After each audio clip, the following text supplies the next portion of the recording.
are here because you are stuck on the first problem. Remember that today's goal is to be okay with being stuck and to keep trying. But sometimes you get so stuck that you know you need help. And that's when asking for help is exactly the right thing to do. So here you are, and I'm going to help you out a little bit with this.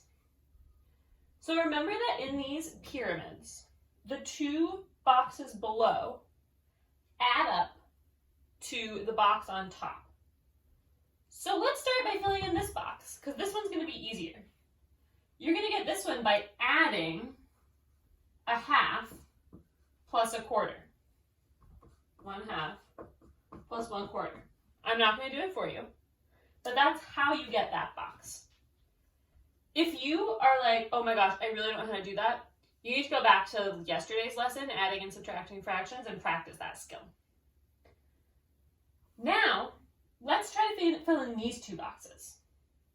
Remember that this box plus that box needs to add up to a half.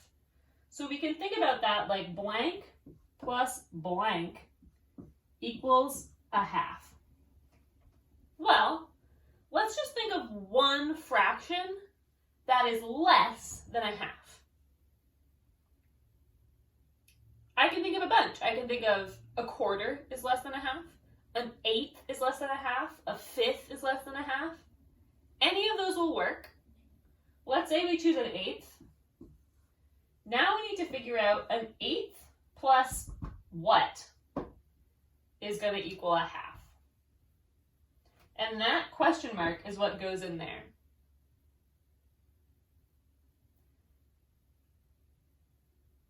But actually, I just realized something.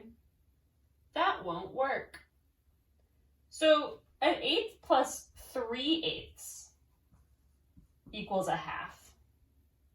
Because then you get 4/8, which is the same as 1/2. But if we put 3/8 here, 3/8 is bigger than a quarter. So unless we use negative numbers, which I'm not going to do in this exercise, we cannot add 3/8 plus another positive fraction to get a quarter. So that's not going to work. Okay, now you need to figure out what will work. I'm not going to tell you. You can do it.